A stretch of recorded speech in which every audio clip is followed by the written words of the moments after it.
everyone, Shannon Waller here with my good friend and creative collaborator and partner, Dan Sullivan. And today we're going to talk about scary times. We are a week in to some dramatic changes that are happening in the world with coronavirus and COVID-19, however, whatever you want to call it. And I'm excited because, Dan, to my mind, you're someone who is able to provide context in a way that other people are not, especially for entrepreneurs. I think entrepreneurs are actually really well poised to create enormous amounts of value and relationship and actually strengthen their business in this time. But there's a lot going on, a lot of scary stuff out there, and I really appreciate us having the opportunity to have this conversation. So Dan, this is not the first time you have dealt with scary times. So what's your take on what's happening right now? Well, first of all, scary times for entrepreneurs means something different than it does for other people. And that was by choice because every entrepreneur, to become an entrepreneur, makes two fundamental decisions early in your life, or certainly early to become an entrepreneur. The first thing is you make a decision that you're going to rely strictly on yourself and your efforts of your company to produce your income, where other people have jobs where someone else provides them with their income. So first of all, entrepreneurs have put themselves in that situation. And when you first do that, that's very, very scary. I can remember my first years as an entrepreneur, and it's scary because you only get 30 days to get up to break even, and no one's going to lend you money, or you can't get really loans for a new business at that stage. So that's a scary thing. And the second thing is you've made a decision that no one's going to give you any opportunity unless you first create value for them. So right after the bat, you have already, anybody who's an entrepreneur, you've already experienced scary times in your life that most people actually don't. And so the other things, there's been ups and downs in almost everybody's market, in everybody's industry, certainly in everybody's business. You've had up quarters, down quarters, up months, down months, and you've had up years and down years. And so one thing I think is really useful right now for every entrepreneur to go back and identify the 5 biggest scary times they've already had as an entrepreneur, and to say, to kind of just do it on a sheet of paper, down one side of the paper, write down the 5 scariest times you've already had as an entrepreneur, and kind of put a date next to it. So in your mind, you can go back to a particular date and then say, what was the biggest lesson that came out of that scary times? How did I get better as a result of experiencing that scary times, going through a period of learning? Did I develop any great skills? Did I develop any great new opportunities? Did I suddenly see a whole new way of approaching the market and my business as a result of that scary times? And the reason is that nobody's at zero in relationship to scary times. And I would say most entrepreneurs who are successful entrepreneurs are already at an 80 or 90% level of knowing how to deal with scary times. So that's the first thing that I would say. Love that. And the other thing is that what I've noticed about entrepreneurs, they're the first people to rebound from scary times. Of the entire population, the people you will see going the other direction the quickest, everybody gets hit by it. It's sort of a shock wave, but the first people to respond and to start going in a positive direction are always the entrepreneurial class generally. And the reason is because you've had to do that your entire entrepreneurial career. If you had a bad month, nobody else cared. If you had a bad quarter, nobody cared. I mean, you have friends, you have staff, you have people who are close to you, but the general public doesn't care. The unusual thing about this particular event that we're in right now, and this is based on my own experience, and I'm a history buff, so I go back and yeah, there's been a lot of scary times in human history. So, in many ways, we're better off to be able to deal with this right now. And but the thing that I notice with most people, they'll get kind of isolated. I mean, we have to do that because of the virus. We're being encouraged to isolate, and and I understand that because it's contagious. You know, you can, even if you are immune to the virus, you can still be a carrier of the virus. And so if you're in public gatherings, it may not affect you at all, but you may be carrying something that affects other people. And I understand the logic of that. Mm-hmm. But the big thing is the isolation. Uh, Entrepreneurs are usually, you know, gregarious. They're mixing with other people. And so this may throw you off your game right now. I think, you know, geez, you know, I'm looking for 2.5 months at home right now because we shut down our entire, you know, shut down our workshop program, live workshops, and now we're going to supplement it with digital. We're going to go digital. The thing I would say about this is you got to double down on your efforts to stay connected with other people. Right. And fortunately, Shannon, I would say this would not have been true 20 years ago. Right. We've got such great digital capabilities now, just as you and I are sitting here and we're actually communicating. So the two things is take stock of your scary times experience and success and scary times skills, and kind of bring them all up to date right now. And you'll find you have a great number of these. And the second thing is you have to go, first of all, and on that basis that you have these skills, you're going to be the first ones to go forward just by virtue of being an entrepreneur. And number three, the big thing is double down on your efforts now to connect, and even connect more than you connected before. So I would give those three pieces right off the bat. And then when we go, I'll tell you about some of the things that have happened in my first 75 years that I can talk about from the standpoint of scary times. Well, that's what I was thinking about, Dan, because you and I have chatted and we've talked about the fact that this is not the first or the fourth or even maybe even the eighth scary time that you have gone through. So what are some of the experiences that have really helped shape you? And then actually I want to talk about one of the lessons that you got, which is total cash confidence, because you learned the hard way through some scary times of your own. Mm-hmm. Yeah, well, first of all, I'm just going to talk about general scary times. I mean, I'm not going to talk about my personal ones necessarily because we all have those.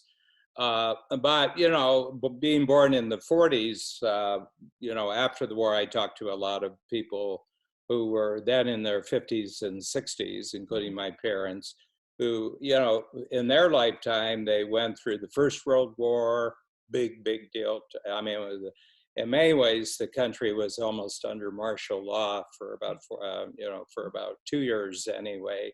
And then the United States and many other countries went through the Spanish flu episode. And at conservative estimates, 50 million died. And it could have been as much as 60. And that happened over a 3-year period. And my mother and her family were quarantined for, not self-quarantined, enforced quarantine for 3 months. They couldn't come in or out of their house for 3 months, and that wasn't unusual.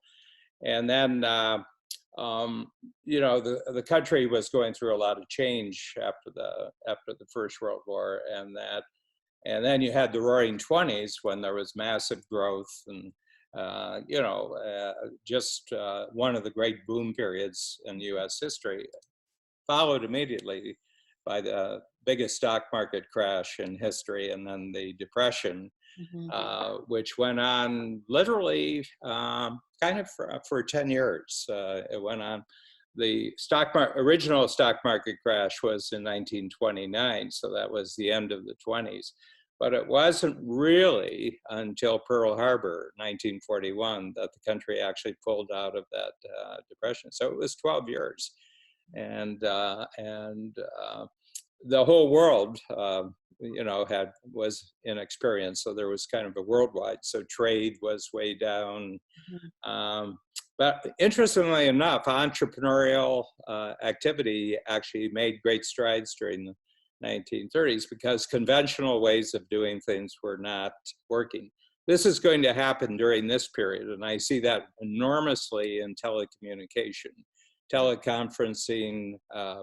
Medicine is going to switch over by 30 or 40% to telemedicine. In other words, we were talking to one of our great clients, Stephen Palter, last night, and he said, we're going to switch over to telemedicine. And he said, I have to tell you, after we come out of this, I'm not going back. I'm not going back to office calls at all. Everything's going to be done by telemedicine.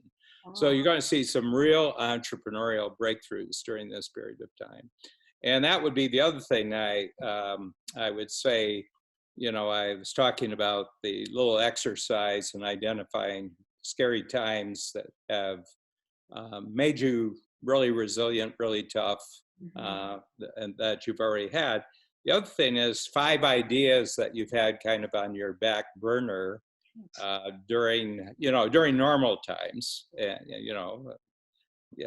we can call them normal times, and sort of make a list of 5 ideas that you've had that you would do sometime in the future, but that since you were making money doing things normally, you didn't have to do these things.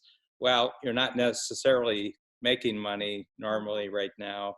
So pick out 5 that you're going to test now and you're actually going to go out and talk to people about. And a drawing on a napkin is good enough for presentation materials. You don't have to do, you don't have to get these packaged for a Hollywood presentation here. You can just talk to people about an idea. And so that's it. And then and then you had the Second World War. You had the Great Depression. Then you said these are climactic events. And then I got conscious kind of around 1950 because I started first grade 1950, and I can just tell you, I'll tell you 6 of them over the last 70 years. One of them was the polio epidemic in the United States in the early 1950s, and we were all scared because the virus had not really been identified, and almost any child could get it, and it attacked children more than anyone else. And then we had the Asian flu in 1957. 100,000 Americans died of the Asian flu. And then,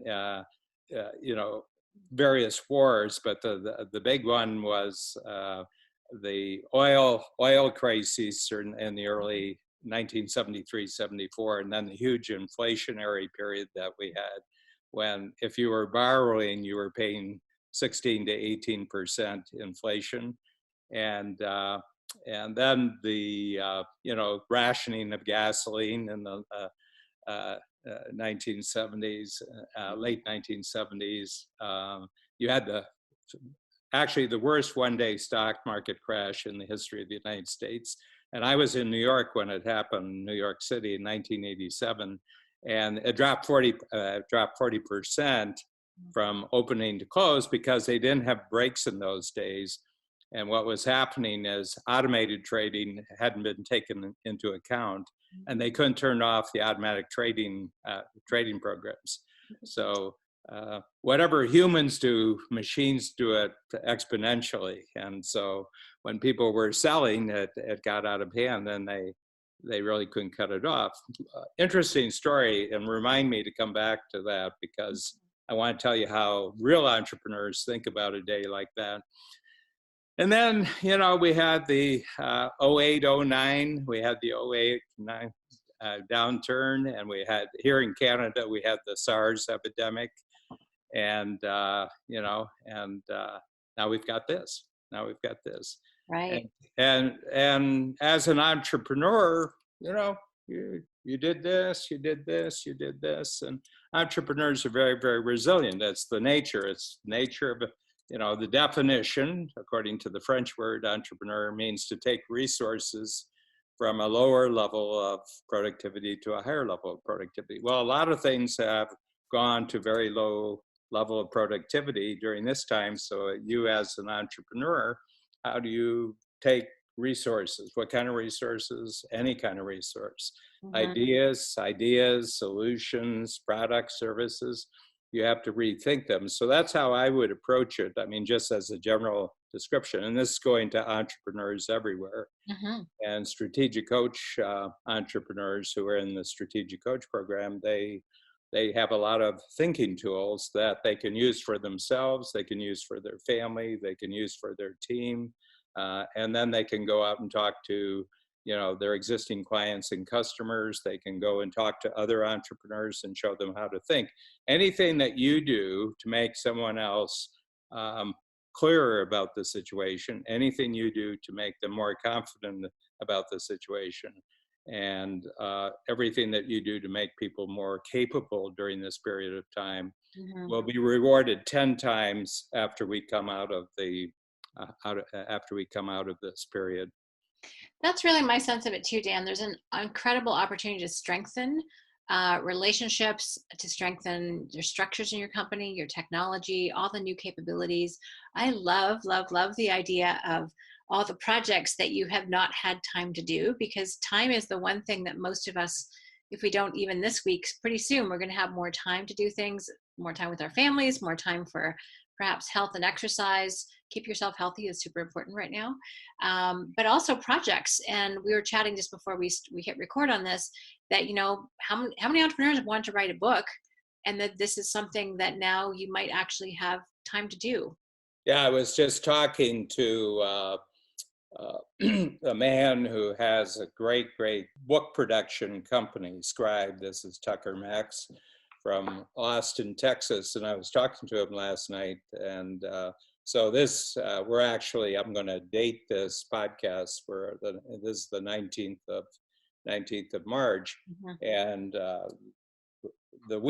next week, he's going to give all of his, show people how to create a book right now. And he's going to go live with us, and he's going to take questions, and he's going to project out. If you're thinking about a book and you're freed up, some of your time's freed up right now, then this would be a good time to do it. Another client of ours, Dean Jackson, has a process called the 90-minute book, where if you can put a good outline together, in Strategic Coach, we have a thinking tool called the Impact Filter, and you just sketch out the book, and then you call 90-minute book, and they'll actually interview you on your book, and within a matter of weeks, they will give you a little book, not a big book, but a little book, that you now have the book in small form that you can go out and talk to potential readers, give Mhm. feedback, and then you would be in a position to do version 2.0, which would be a better book.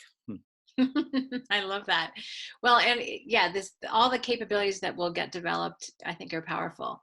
Dan, you also have had your own setbacks. I wouldn't mind just touching on this briefly, in terms of, you know, and I think cash flow for a lot of people right now, if it's not your business, it's going to be someone else's business that you know well. How important? Well, it's kind of a redundant question, but you yourself have learned some things about how important cash flow and cash confidence is. Can you just talk about that for a moment? Yeah, I think the problem with cash flow during a period like that is that you're used to selling Mm. I'll use the word commodity. In other words, you've got a product, you've got a service, and you've kind of packaged this in a particular way that you present in a particular way. And what gives you confidence in presenting this is that during normal times, there's actually a need for this. And what happens when scary times comes along, people reprioritize what they're going to spend on money while things are bad, and you may not make the list. What you're selling may not make their list. And I think this discourages entrepreneurs. They say, well, I've got nothing to sell. And I did a test during the '08, '09 downturn to prove a point, and it's completely voluntary, but I said, how many of you in the room, and my clients who I coach are very successful financially, their businesses are very successful. And I said, how many of you are okay with cash for the next 90 days, that the normal selling process, if it's suspended and you don't have cash flow from the normal sales process, are you okay? You're okay. I mean, you've got reserves, you've got a foundation, and things are good. And half the room, their hands went up. There were probably more, but half of them, they wanted to hear what I had to say. And I said, what I'd like you to do is pick out your top 20 important people in the marketplace. So it could be a customer, it could be a client, depending upon your business. People have different names for who the check writers are, or they could be your big centers of influence, or they could be, someone who's crucial to your normal cash flow process. And the thing you have to realize right up front is they're going through scary times too. Right. And they are drawing in, and they are faced with the same problem that you're experiencing yourself, that their normal way of doing business is not generating cash flow the way they want to it. And therefore, so they're like you. So everybody's in the same situation. So my question is, who's going to be the first person to depart from what everybody's doing? Well, you can be the person to depart. And this is the way that I would do it. I would ask them if they, and this is going to be different right now because a lot of the eating establishments are turned down. So you're going to have to be inventive here. But you can order takeout. You can order takeout during this period of time, and if people feel okay with it, they can be invited to your house, or you can be invited to their house, but you'll pay for the food. And you say, I just like to, during this time, to have a conversation with you about how you're looking at the future. And I don't have anything I'm trying to sell here. I just want to get a feel for how everyone who is important in my future is actually thinking about their future. Right. And I said, you got to be pure about this. One is that you're the host. And the other thing is you have a goal in every conversation to get through the entire conversation where you don't talk about yourself, you don't talk about your company, you don't talk about your product, you don't talk about your service. You just keep them asking questions about their future. And say, on the other side, when you come out of this, what's a really big goal that you already have that you're probably going to have to make up for lost ground when you come out? So what were 2 or 3 things that once we get the all clear sign, from government officials and, and everybody that it's business, back to business again, what would be the first 3 or 4 things that you would do that would be more important than they've ever been in the past? These things are more important. And just have a conversation. And when you get back, follow up with a 1-page letter, doing an outline of everything that you got from the meeting. If you have a good memory, you can jot them down and ask them, can we record this? And you'll get a copy of the recording. So here I did it, and I had about 400 or 500 that I coached on a quarterly basis, and I think maybe about 50 of them actually did it. They followed through. And for those who actually had the experience and came back and talked to me, they said, I've never had a better cash flow quarter in my life. Wow. And I said, but you didn't sell anything. They said, no, I didn't sell anything. But I sold them on the fact that they had a bigger future than they thought they did. And this is what we're all, as entrepreneurs, going to sell during this period. We're going back to the people who are important to our future, and we're going to sell them on the fact that they have a better future than they're feeling right now. Yes. And this is the thing that they need most right now, and you're the one that provided it. Wow, that gives me goosebumps actually. And because that is gives me goosebumps. First time I've said it. Yeah, no, that's because and people need a bigger future right now, and we will have one. Human race does not hasn't survived for this long without actually keeping striving and problem solving and getting through really really challenging situations. So we want to grow. People want to grow. They want to have a bigger future, but they're just really uncertain about how to do that right now. So Yeah, if you know, one of the signs that I look for, people are getting bored of the conversation. yep. And what I notice right now, people are still very, very involved and very engaged in the conversation of this really bad thing that's really happening. But Right. there's going to be a point, and maybe a week from now, maybe a month from now, I don't know exactly when it is, when everybody says, gee, you know, I'm really, really bored of talking about this. I'm really bored of thinking about this. And that means you've normalized it and you're looking for something different. You're looking for something new. Hmm. So I tried to get through periods like this real fast in my mind. I said, okay, I've had a week's worth of how bad this is, but now I'm bored. I'm really bored of the conversation. I don't want to talk about this anymore. I want to talk about what are the big things that are now going to happen once we come out of this, and have a complete game plan.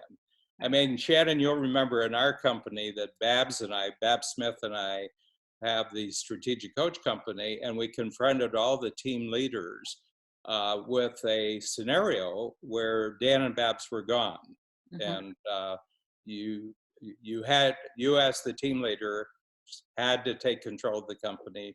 You were in charge of the company. What would you do during the first 100 days? Hmm. And my sense is that that's what you need to do. And what was your response to that when you went through the first 100 days and you had a very clear idea if Dan and Babs weren't there, what would you do? Yeah, it was an incredible exercise, and we did this a number of years ago. So it was not precipitated by coronavirus, if anyone's wondering. But it was an exercise because It was precipitated by my 70th birthday. that's true, actually, it was, which was almost 6 years ago now. And a couple of things came clear for me out of that. One was that we were, to my guesstimate, about an 85% self managing company, which was actually a stellar realization to have. And then there were, I think, two areas for you. One area for you and two for Babs that we really needed to up our game on if we were going to continue the way that I envisioned, which meant that we had to get as much out of you as humanly possible, which meant intellectual capital, intellectual capital, and intellectual capital, which we've been working hard on. And then there were some capabilities that Babs has in terms of her vision and her financial strategies that we also needed to get good at. And we've been working on all of those ever since. Now I feel like it's one of those ideals. We can get closer, but then the target moves further out. But it gave me a ton of confidence to just recognize how much we already have organized. And that's really kudos because you you and Babs both are very clear on your unique abilities and also what they're not. And you are immensely open to unique ability teamwork. This is actually the subject of the next our big market book with Ben and Tucker, which is Who Not How.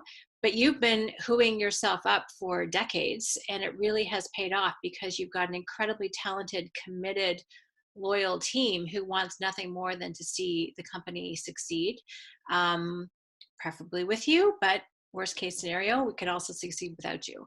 And that's powerful. It's powerful knowledge for people to have in their beings that this has longevity, that we're set up for success, that it's a really solid platform. So I feel like all of the stress points that we've gone for before, there's things that we've done in the last 6 months that I am incredibly grateful for, like our new client website. We couldn't do half of what we want to do right now without that. Our EOS leadership structure has been huge. Our Zoom capabilities, your Zoom capabilities, Dan. There's just I'm like, thank goodness those things were lying around that we could put together to bear on this situation. So, and that keeps happening. So that whole idea of how do you have a bigger and better future, I think is very reassuring to recognize you've handled this before and what capabilities you do have. And it's inspiring because you're like, okay, I want to be better. I don't want to be so thrown in the future about these kind of things. How am I going to handle that? So it's a very inspiring conversation and puts us into that creative versus reactive Mhm. mind frame, which is absolutely essential right now because we're always looking for leadership and direction, and we can be the ones to provide that. Mhm. Well, I love this conversation because you know, a couple thinking tools I think have actually gotten created I know. since we started, and I'm going to sketch out that scary times. I'll call it scary times skills, and Hmm. I'll just sketch it out and send it to the team. And it's just that, first of all, and everybody who is on this call, if you give us your link, then we'll be able to just send you a writable PDF. Hmm. And um, you know, that's a good tool. I think I'm going to do that tool. Yeah. And the other tool I'll do after I get that tool and we actually send it out. The other tool that I will do would be a version of our first 100 days. Mm. And that once this is over, what's your game plan for I'll call it the first 100 days. I'll call it the first 100 days. Yeah. People say, well, not the first 90. And I said, 90 is kind of boring. Well, why don't we do the first 100? We've It's already said 90 days plus a 10-day bonus. I mean, yeah. it's better than 90 days. That once you get the all clear the signal in your mind, the all clear signal, Hmm. what gets accomplished during the first 100 days, personally, organizational, family wise. And the reason is that you're going to have a lot of motivation stored up. You're going to have a full tank of gas, Yeah. and you're just waiting. And the big thing is in the first 100 days to make this down period so valuable Hmm. that it's all positives when you look back. And so, two tools. I'm going to do this. I'm going to lay these out. I love that. And I wrote that down actually, Dan, when you were talking. Scary time success skills is what I wrote down. I love that. Well, and there's a great expression, a crisis is a terrible thing to waste, I think is one of the expressions I've heard. So this is about really focusing on what the wins are. And I had a meeting with our whole sales team yesterday, who obviously have a different message that they need to be communicating right now. And one of the things I sort of paused, I said, okay, guys, what is now true that wasn't a week ago or before? And one thing is that people are available, they're picking up the phone, our team is so connected, people are feeling more connected, not less, and connecting with our larger, strategic coach team community. So we've already found some benefits and some wins from this circumstance. There's obviously a lot to adapt to and a lot to change and a lot to absorb, but there are actually some advantages, as strange as it may seem, and have the mindset and the consciousness to pay attention to those things and to look at how we can parlay those into even bigger wins in the future, I think is a massive opportunity right now that I'm really excited about.